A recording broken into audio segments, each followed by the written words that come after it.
Hola, vamos a hacer ahora un ejercicio extra para el capítulo 6 que va a tener bastante contenido teórico y te va a ayudar para entender un montón de cosas. Antes que nada vamos a recordar el ejercicio 6.10. Cuidado que si no lo hiciste, detén el video, no tiene sentido ver este ejercicio si no hiciste primero el 6.10, te vas a arruinar completamente ese ejercicio que es muy interesante que te salga.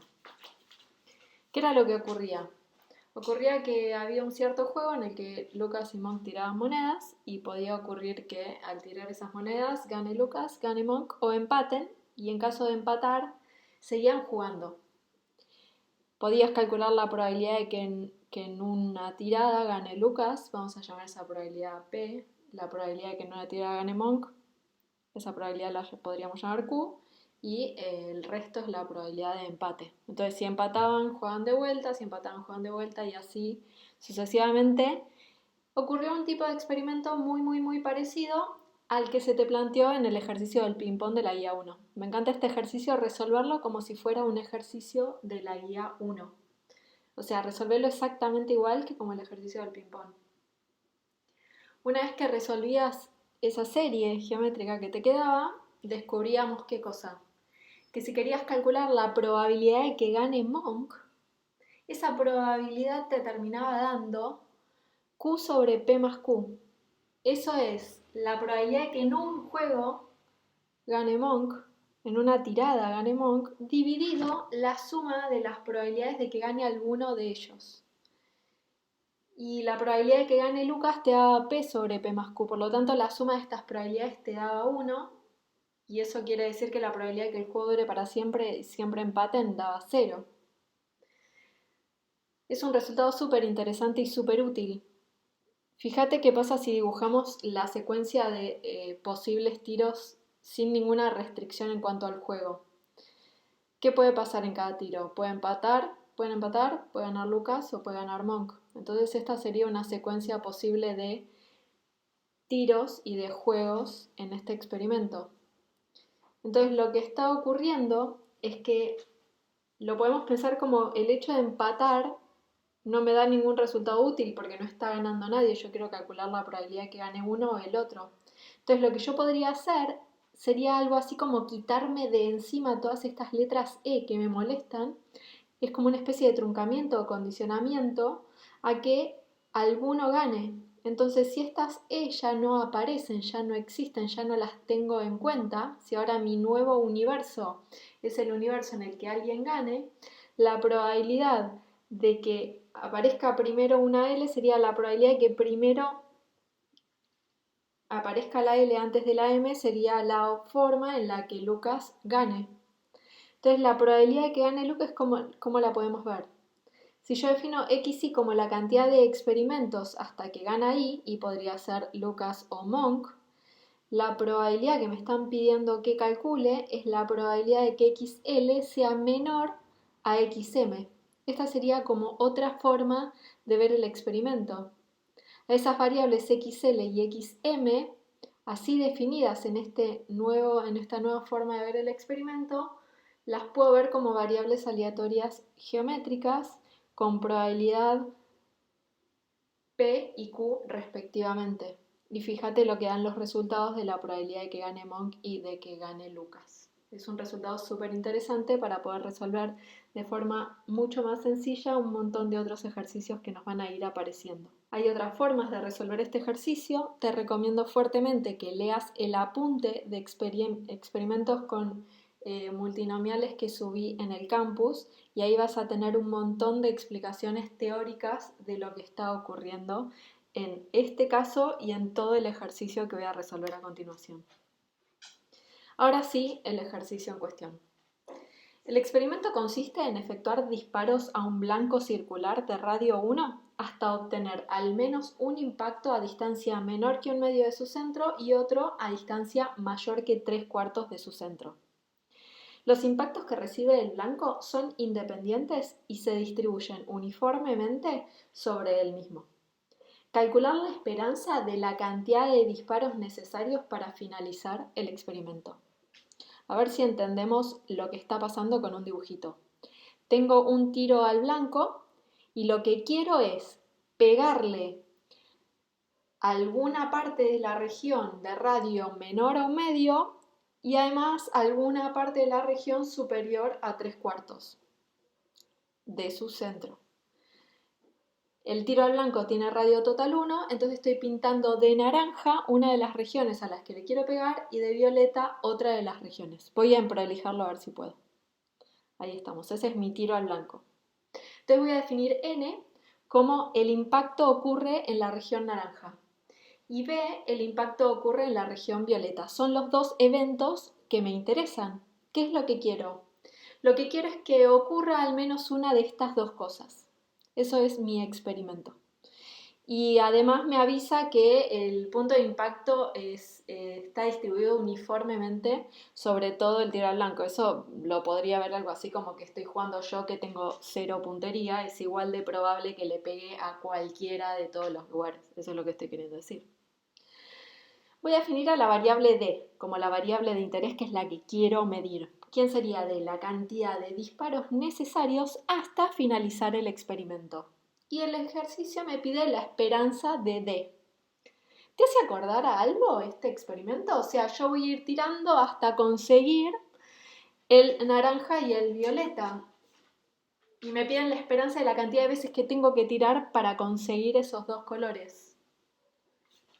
Sí, sabes que a mí también me hace acordar a Kung Fu Panda, pero al ejercicio, no a la película. ¿Te acordás el que comprábamos chocolatines hasta conseguir todos los muñequitos? Y acordate que es lo mismo en el sentido del tipo de experimento, porque vos podés tener muñequitos repetidos. Acá por ahí voy a tener muchos naranjas y uno violeta, o muchos violetas y uno naranja. Lo importante es conseguir los dos colores. Así que como me hace acordar ese ejercicio, y me gustó mucho la forma de resolver ese ejercicio, voy a seguir el mismo camino.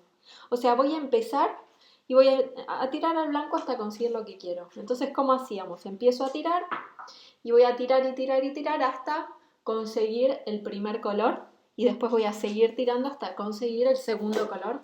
Por lo tanto, D lo puedo definir como D1 más D2, donde D1 es la cantidad de tiros hasta conseguir el primer color, ya sea naranja o violeta, y D2 va a ser la cantidad de tiros hasta conseguir el color que me falta. De esta manera, si logramos entender quiénes son D1 y D2, vamos a poder calcular la esperanza de D usando propiedades. Lamentablemente no va a ser tan simple como el de Kung Fu Panda, así que empecemos a pensar un poquitito. ¿Quién es D1? D1 es una variable que me cuenta la cantidad de tiros hasta conseguir el primer color naranja o violeta, pero mira el gráfico, cada vez que tirás puedes conseguir naranja o violeta con la misma probabilidad. Acordate que acá las probabilidades van a ser proporcionales al área, ¿no? ¿Es naranja o violeta o no? Cada vez que tirás es independiente del otro tiro, lo dice el ejercicio, y la probabilidad es siempre la misma. Entonces lo que estamos acá es frente a un proceso de Bernoulli en lo que estamos contando la cantidad de ensayos hasta el primer éxito. Por lo tanto, D1 va a tener distribución geométrica de parámetro P. ¿Quién sería P? La probabilidad de que logre lo que estoy buscando, en este caso pegarle al naranja o al violeta. Como estos eventos son mutuamente excluyentes, la probabilidad de la unión va a ser la suma de las probabilidades. Vamos a calcular cada una de las probabilidades. ¿Cuál es la probabilidad de pegarle al naranja? Como tenemos una distribución uniforme sobre todo el tiro al blanco, la probabilidad de pegarle al naranja se puede calcular como el área naranja sobre el área total. El área son áreas de círculos bastante simple. El área naranja es pi por 1 medio al cuadrado dividido pi por 1 al cuadrado resulta en 1/4. De la misma forma, voy a calcular la probabilidad de pegarle a la región violeta, que va a ser calculada como el área violeta sobre el área total. Voy a hacer el círculo grande menos el círculo chiquito para el área violeta, dividido sobre el área total, y esto me da 7 sobre 16. Por lo tanto, D1 es una variable aleatoria con distribución geométrica de parámetro 1 sobre 16. Esta es la fácil. Vamos a ver quién es D sub 2. D sub 2 es la cantidad de tiros hasta conseguir el color que no tengo. Entonces, ¿quién es sub 2? ¿Quién es D sub 2? Y depende, ¿no? Depende porque depende qué salió primero, porque en el de los muñequitos, ¿qué pasaba? Cada vez que ibas a comprar un muñequito, era igualmente probable cualquiera de los muñequitos que podía ocurrir. Entonces no me importaba qué muñequito había comprado para poder pensar en el próximo. ¿Qué pasa acá? Acá la probabilidad de naranja y la probabilidad de violeta no es la misma. Entonces no me va a dar igual qué color conseguí para poder calcular o para poder entender cuánto me va a costar el próximo color. Entonces, como mi variable D2 depende del color que saqué, voy a tener que abrir una llave. Va a ser una función partida. ¿En función de qué? Y bueno, va a depender de si primero salió naranja o si primero salió violeta. Si primero salió naranja, D sub 2 va a consistir en contar la cantidad de tiros hasta el primer violeta. Y si primero salió violeta, D sub 2 va a contar la cantidad de tiros hasta el primer naranja. Son dos variables aleatorias diferentes, ¿no? Dependiendo de en qué situación me encuentro. Bueno, acabo de plantear muchas cosas nuevas, tenemos muchas cosas para averiguar. Vamos de a una. ¿Cómo es el experimento? A ver, yo tiro y puedo invocar en naranja o violeta o en ninguno, que es la región que me quedó medio blanca, ¿no? La que no la pinté de ningún color. Y lo que quiero es calcular la probabilidad de que primero salga naranja. ¿Qué es lo que quiero decir con esto? Que quiero que salga naranja antes que salga el violeta. Y ahora estoy pensando, bueno, sale violeta o naranja o ninguno, y ninguno es como que empatan y volvés a tirar, porque es como no haber conseguido nada. Y ves que es re parecido al 6.10 o no, eso, gana Lucas o gana Monk o empatan. Bueno, es la misma idea, la misma idea. Tirar en la parte blanca, en la que no es ni naranja ni violeta, me resulta completamente inútil. Es un tiro que suma, pero que no me consigue nada. Entonces, lo puedo pensar exactamente igual que el ejercicio en el que podían llegar a empatar. ¿Cómo nos va cómo nos va a dar entonces, si usamos esa conclusión, la probabilidad de que primero salga naranja? Va a ser la probabilidad de n dividido la probabilidad de n más la probabilidad de b.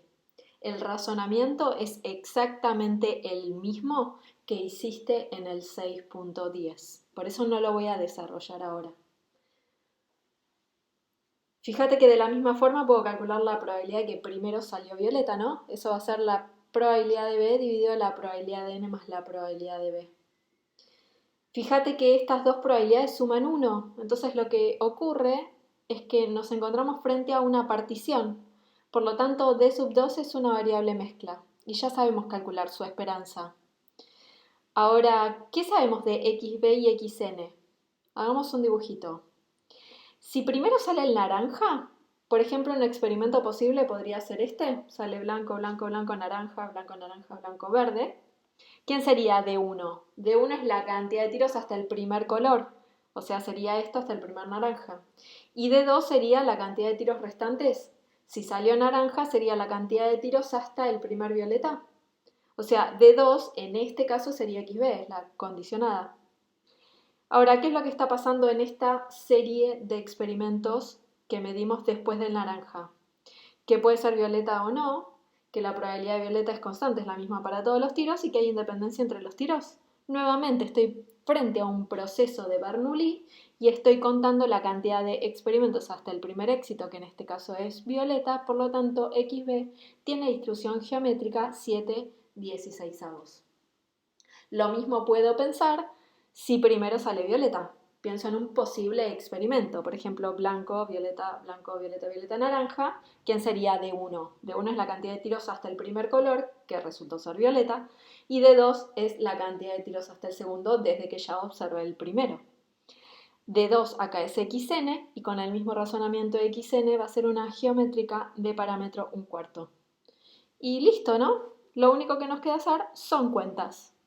¿Quién es la esperanza de D? Es la esperanza de D1 más D2. Por linealidad es la suma de las esperanzas y la esperanza de D sub 2 la voy a calcular como bien vimos la esperanza de la mezcla o la esperanza total. D sub 2 sabiendo que salió naranja es XB y D sub 2 sabiendo que salió violeta primero es XN. Por lo tanto, resulta en la esperanza de XB por la probabilidad de que primero salió naranja más la esperanza de XN por la probabilidad de que primero salió violeta. Todas estas cuentas ya las sabemos hacer. Reemplazando y resolviendo, me dio a mí que esta esperanza vale 4,83. Hay muchísimas, muchísimas conclusiones para sacar de este ejercicio. Muchas. Lo que te recomiendo es que lo pienses nuevamente. Fíjate lo que fuimos haciendo en cada paso y lee, después de haber entendido el ejercicio, el apunte que subimos al campus. Y creo que con eso te va a terminar de cerrar. Cualquier cosa, nos consultas. Acordate que este ejercicio te va a ayudar muchísimo para resolver el 6.12 y el ejercicio último del semáforo de la guía 6.